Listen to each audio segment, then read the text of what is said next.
Hello everyone, Nika here with your daily neuro nugget. Yes, surprisingly, I am back on here again, although it is Sunday, so welcome family, welcome to the live, and I hope you stay and you watch all the way through because I'm literally only here this weekend because I want to get some of these videos out there talking about the Amazon Prime, right?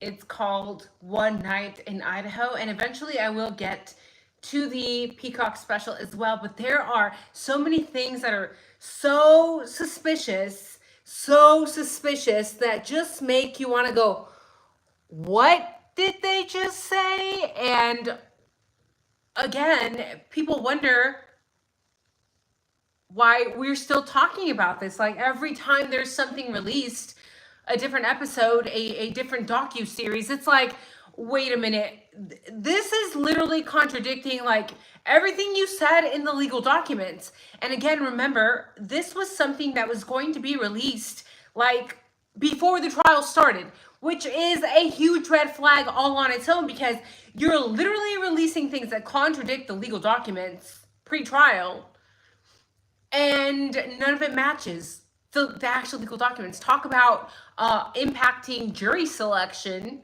right? But how are you guys doing? Welcome. Welcome. It is Sunday. Please let me know in the chat if you guys have any problems with the audio. A lot of people have told me you guys have had issues with the audio.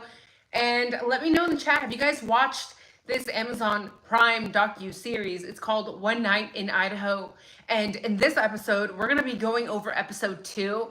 Now, I am catching, it says season 1, and there's 4 episodes. In yesterday's live, I covered episode 1. Please go watch that and then come right back here, right?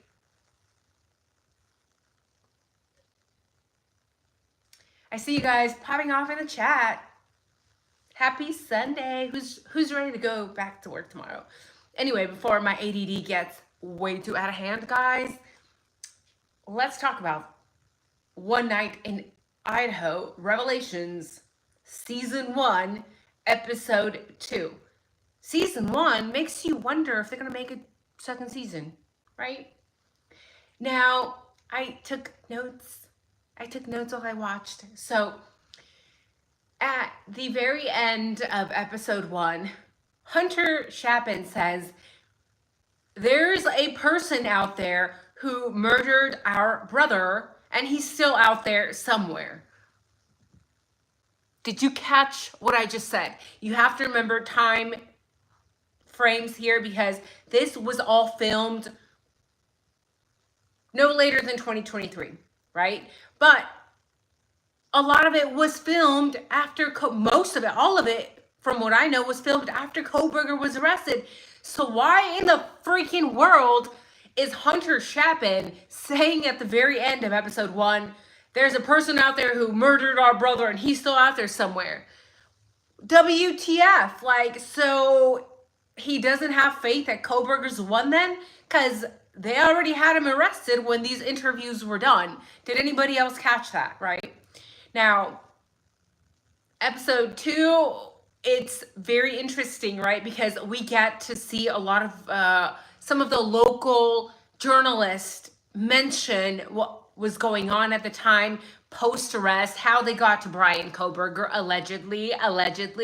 And again, a lot of contradicting information, but it also gives us insight onto how the locals were seeing everything. And again, we mentioned this from the early days that people were going to try to probably pin this on an outsider. Even 4chan had mentioned that they were going to try to pin this on an outsider because if not, then it would have a massive impact on the community, right? So all of the frat boys and sorority girls in this video in episode 2 are saying, what if somebody that gets arrested is actually one of our own?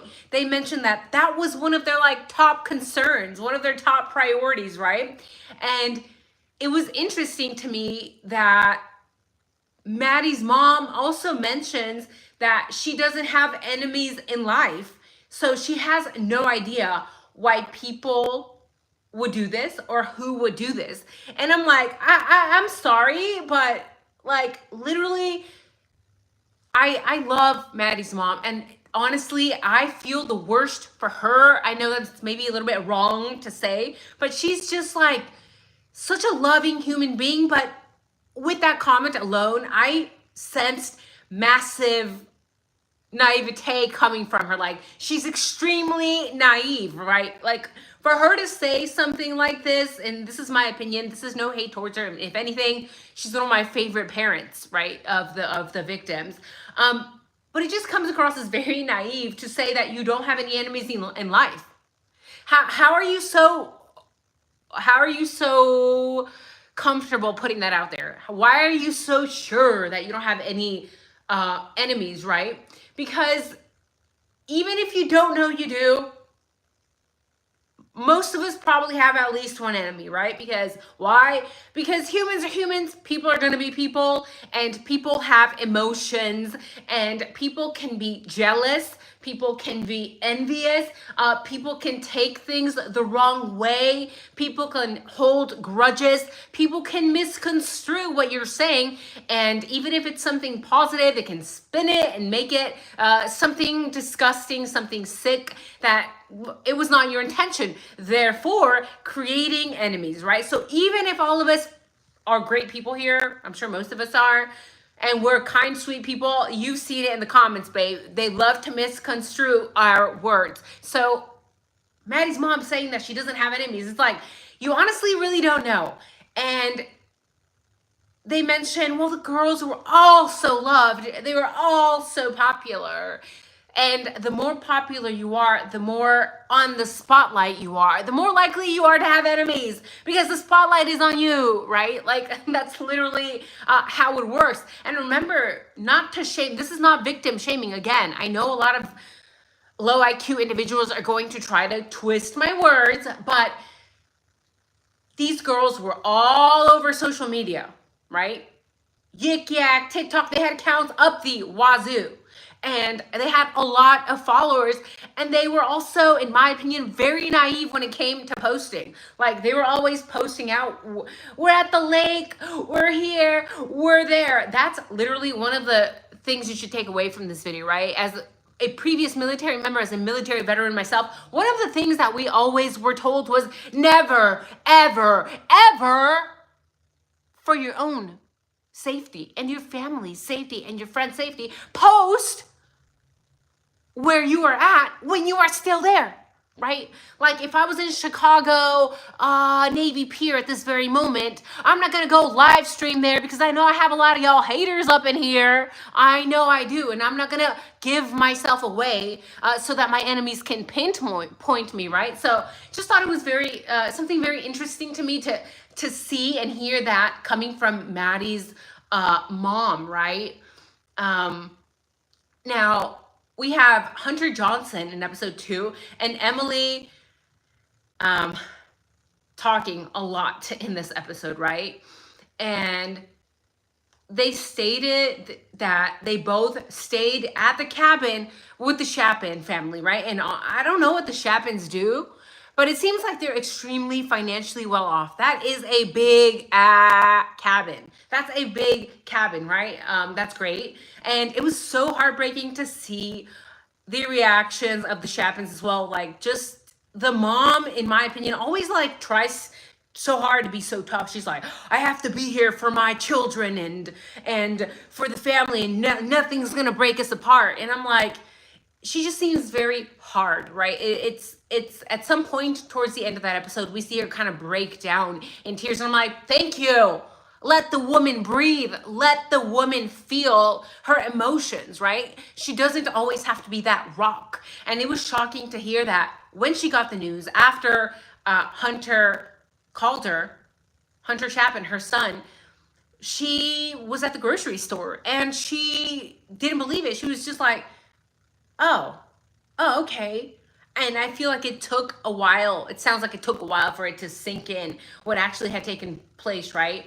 But Hunter Johnson and Emily when they stayed over at the cabin with the Chapin family, they were trying to just like spend time together. They were trying to be there.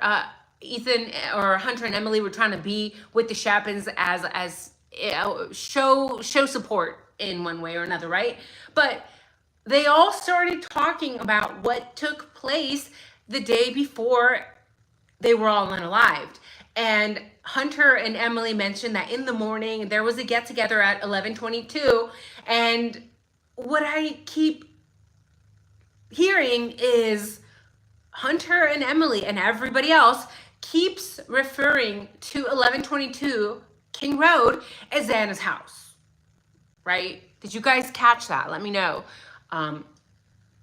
Why do they keep calling it Xana's house? It's not Xana's house. We have 4+ people that live there.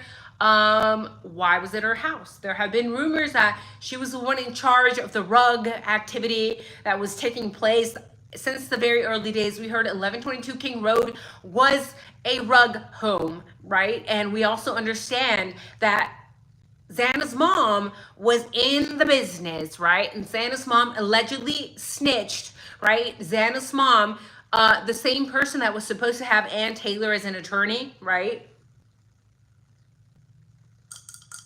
I have water here. You guys always get mad when I don't tell you. And Mexican Coke. Balance. It's balance. Now, I don't know. People get upset when we talk about this, but it's the reality. These are facts. These are objective facts. The rug activity that her mother was involved in is factual information. So don't get mad at me, babe. I'm just the messenger. Now, they mentioned that everybody was pre-gaming there with Xana, Ethan, Dylan, Hunter, Bethany, Maddie, Kayla. And Hunter J said he was really, really drunk, right? And basically, they ended up kind of breaking down at the cabin. They really did not do much to support the Chapins, but it sounds like the Chapins were there to emotionally support Hunter and Emily. So it sounds like they took it very hard. And again, in every episode, I keep seeing Hunter Johnson. Does he look a little bit sick to y'all? Because he looks a little sick to me. He looks a little pale. And I'm not talking because I'm pale, right? Well, I'm actually tan. This is my tan, guys. It's midsummer here in Chicago. I don't know why I'm wearing a sweater because I'm literally sweaty. I'm drenched right now. But it's a cool sweater. Nonetheless, this man, Hunter Johnson, looks ill. Are you okay, bro? And we have to understand that allegedly he found something very traumatic. Allegedly he found Xana and Ethan. Allegedly he was the one that saved the girls from entering and seeing the bodies. But at the same time, I still have to be objective. I can't get too much up in my emotions because that 911 call, well, it was a little bit contradictory, right?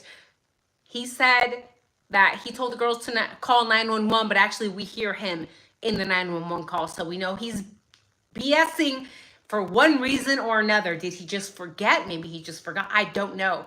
But he definitely does look unhealthy in my opinion. He looks green. Does he look a little green? I don't know. Now, they keep talking, right? Hunter and Emily, both Hunters, Hunter Chapin and Hunter Johnson. They're talking about Saturday, November 12th, which was Maisie's formal. And for those of you who are still lost in the sauce as far as the names go, Maisie was one of the Chapin triplets, right? Because they like to say that they're triplets. And she invited everyone, right? And she said that after the formal, she left at 9 and that her brother was her date. Hunter Chapin was her date because she didn't really have anyone to go with. So she said, oh, you're going to be my date. You're going to be my date. You're going to come with me. And she left at 9. And then everybody after that went to Sigma Chi. Now, Maisie, when she's describing this, again, I'm trying to pay attention to every little movement, body language, weird facial expressions. And when Maisie is describing this, she says, well, for some reason, like, I don't know for what reason, but like, I just stayed and went to bed. Odd. Odd. In my opinion, when she says that, her body language completely changes. Like, there is something, in my opinion, there is a reason why Maisie chose to not go out. Why she chose to go to bed at 9 p.m. Why did you choose to go to bed at 9 p.m.? We're not hinting at anything. We're not saying she was involved, but her body language kind of doesn't match what is coming out of her mouth, right? And she says that Ethan kept texting her to go out, and they're showing the text in this second episode, and there's like 6+ messages back to back from Ethan to Maisie. Remember, this is post Maisie's formal, saying, come out, like, we all want you here. We all want you here. So again, Maisie had really weird body language. She says, well, I don't really know why, but like, for some reason, I just like went to bed at 9. And she says she didn't respond to any of the messages because she was sleeping.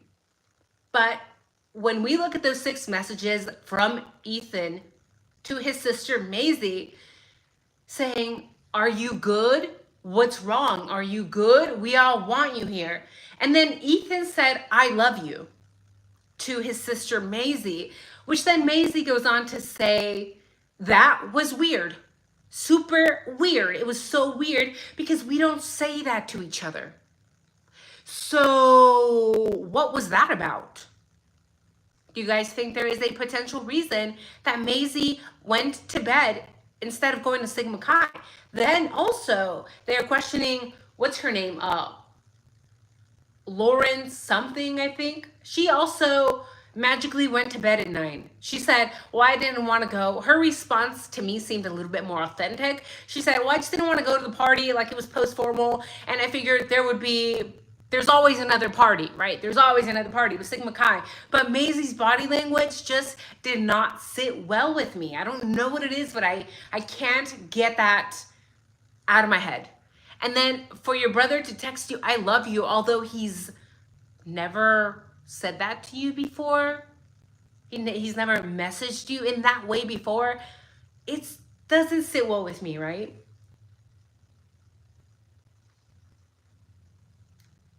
And now we have David Berryosha. So David Berryosha, right? The Sigma Chi party was the lodge party. They call them lodge parties. And David B says that Xana told her when she was leaving the party. Remember, David Berryosha in yesterday's episode, please go watch yesterday's live. That's where we covered episode 1. But David B talks about Xana leaving the party. He's like, yeah, I was sober. I was a sober man. Why did you just magically throw that out there? What are you trying to tell us, David B? Are you just trying to clear your name?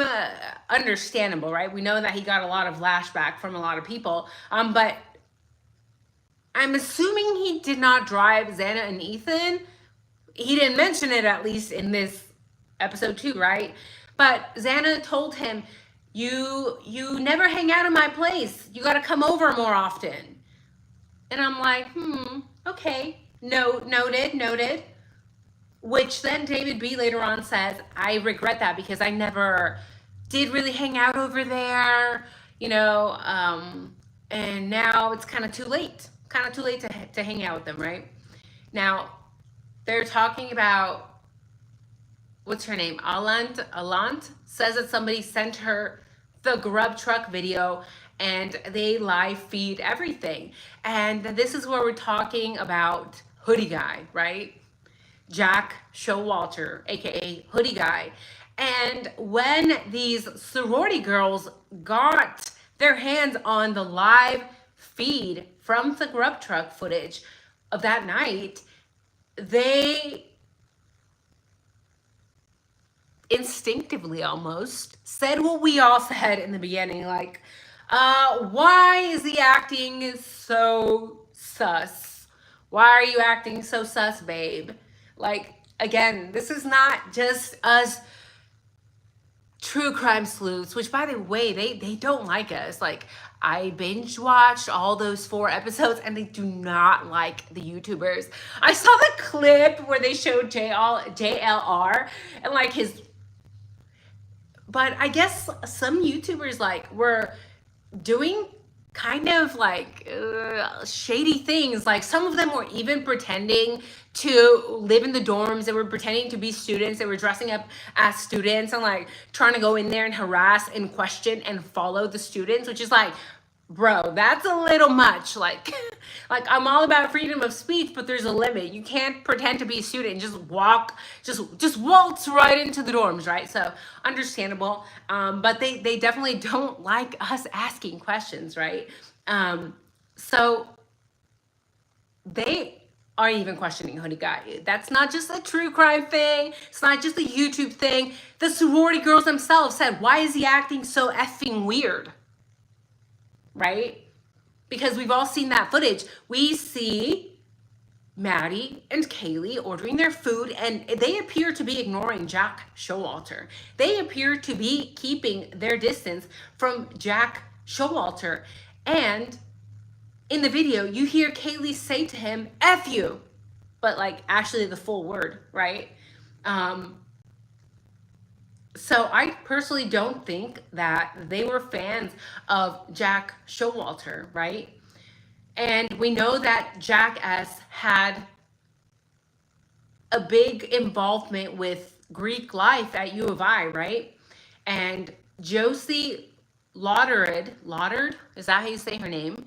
Said her boyfriend knew him. So when she saw that footage, she's like, oh my God, that's Jack S. Let me ask my boyfriend because they're close friends.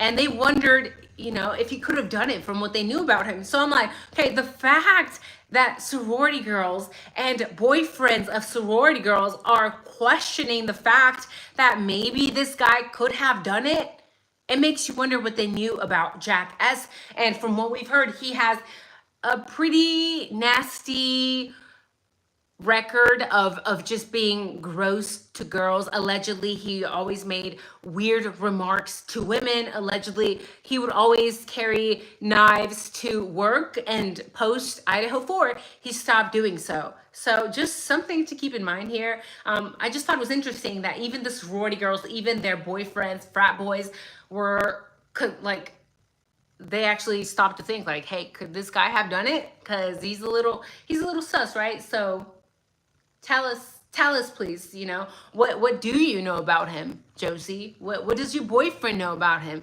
Because you guys must know something if you're literally putting this out here on an Amazon Prime docuseries, right?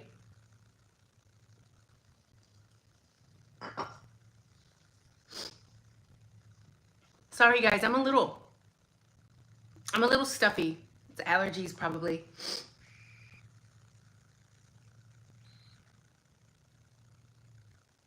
Whew.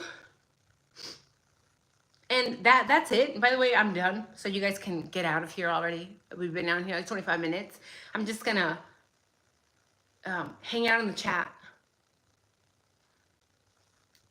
A lot of you guys don't like it, like when I ramble, but I'm like, I can't just leave my friends on the chat. Like, I just can't abandon y'all without saying hello.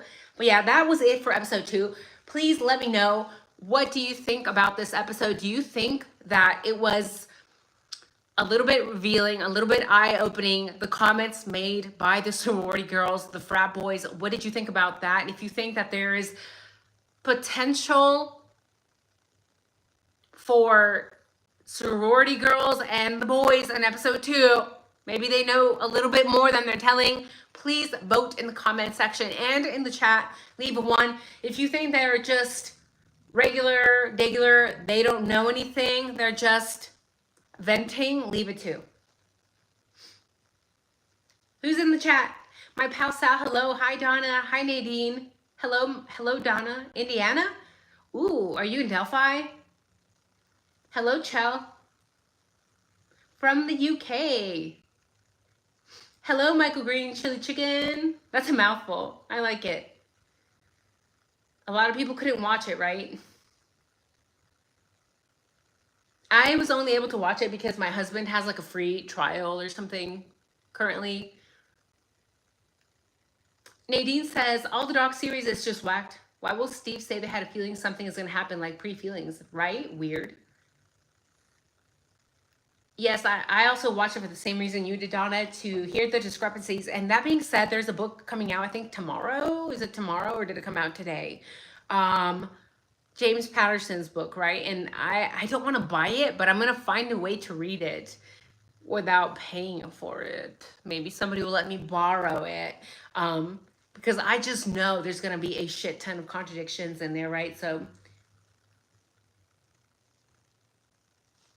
Melcel says allegedly it was filmed 2 years ago. Yeah, but what's odd is that it was filmed post Koberger being arrested. So why in the world do we have the Chapin brothers saying that they still felt weird that the guy could still be out there? Why are they saying that? Are they not confident in the arrest that Moscow PD made?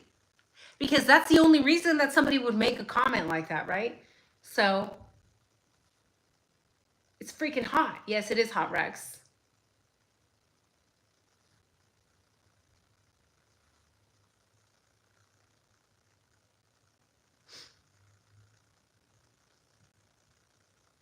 Rob, that's a right pretty clock you got on the wall. Thank you. They were all gifts. And no, I don't have batteries in there. They're like decorative. People keep asking me, why is it stopped?